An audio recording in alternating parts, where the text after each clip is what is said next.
Salut à toi, voici une miniature disputée en 2010 par le jeune prodige américain Hikaru Nakamura. À l'époque, Naka faisait partie de la nouvelle génération et n'avait remporté alors que 2 titres de champion des États-Unis, tandis que Luke Van Welly faisait plutôt partie de l'ancienne génération, puisqu'il était déjà sextuple champion des Pays-Bas. On commence directement, Nakamura a les blancs et il ouvre avec le coup E4, C5, donc défense sicilienne, D4, puis on prend cavalier F6, cavalier F3, A6, la défense Najdorf et fou G5. Alors fou G5, c'est l'attaque Krauser. Les blancs empêchent pratiquement les noirs de pousser E5 immédiatement, puisque le cavalier F6 serait cloué et en fait les noirs vont perdre du contrôle, vont perdre complètement le contrôle de la case D5 dans cette variante si vous poussez E5. Par exemple E5, fou prend F6, coup intermédiaire, dame prend, cavalier F5. Et maintenant, on voit que les blancs contrôlent la case D5. Si vous jouez fou prend F5, on ne va pas récupérer immédiatement. On va plutôt intercaler cavalier D5 qui attaque la dame, menace la fourchette en C7, et après dame bouge. Maintenant, on capture le pion en F5. Dans cette position, les blancs ont un avantage. Les blancs sont même pratiquement gagnants. Ils vont jouer G3, fou G2, pour placer le fou tout simplement sur la grande diagonale, protéger le cavalier. Et en même temps, ils vont par la suite jouer dame D3 et grand roc. Donc vraiment aucun problème pour les blancs dans cette position. Donc retour à fou G5. Ici en fait il y a 2 grandes façons de réagir. Vous pouvez jouer E6 et après F4 on peut jouer dame B6. Et là soit de vous protéger le pion avec les blancs en jouant cavalier B3, soit de vous jouer dame D2 et là on rentre dans la variante du pion empoisonné après dame prend B2.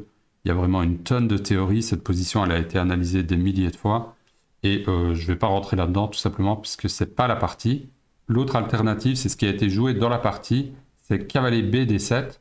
Donc c'est un coup de cavalier qui va simplement permettre, si vous jouez fou prend F6, de recapturer du cavalier sans ruiner votre structure de pion ici, qui va rester intacte. Dans cette position, les blancs n'ont pas joué le coup principal qui est fou C4, mais ils ont suivi avec F4, dame B6, dame D2 qui menace simplement de faire un grand roc, et dame prend B2, les noirs capturent le fameux pion empoisonné. Cependant, dans cet ordre de coup particulier, il apparaît que cette capture est incorrecte et Hikaru va le démontrer d'une façon vraiment brillante. Il joue tour B1, donc ça c'est normal, dame A3 est forcé, et maintenant, fou prend cavalier, cavalier prend cavalier, et là le coup E5, donc attaque le cavalier en F6, pion prend E5, pion prend E5, cavalier D7. Alors cavalier G4 était peut-être un peu meilleur, même si vous voyez que les blancs ont une position monstrueuse ici. Ils vont jouer cavalier D5 et attaquer la case C7. Ils ont une avance de développement. Il n'y a pas de problème vraiment pour les blancs. Mais après cavalier D7, les blancs ont continué par cavalier D5, dame C5, seul coup pour empêcher la fourchette en C7. Et maintenant, cavalier B3, dame C6, cavalier A5. Vous voyez que la dame noire est harcelée. Elle doit jouer en C5 pour garder un œil toujours sur la case C7. Et ce que je vous propose ici, c'est de mettre la vidéo sur pause pour vraiment réfléchir à la continuation correcte pour les blancs. Alors ce qu'il faut noter, c'est que les noirs menacent dans cette position de jouer E6.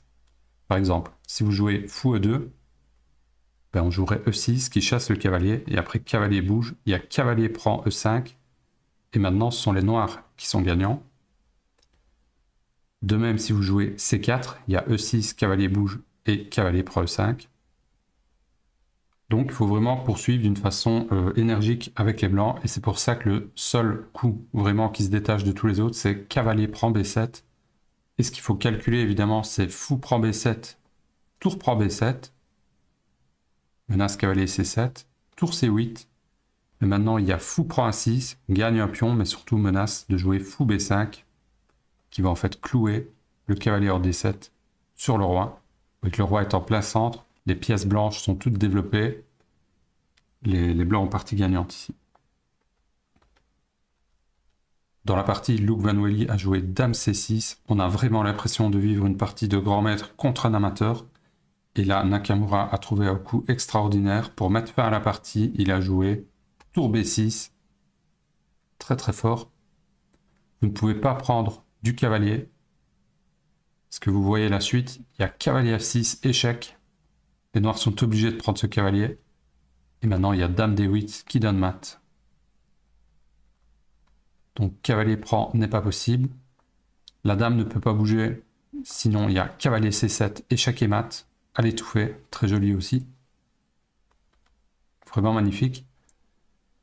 Sur fou prend, cavalier, ben on va simplement prendre la dame. Et après fou prend, il y a cavalier C7 qui va gagner encore plus de matériel.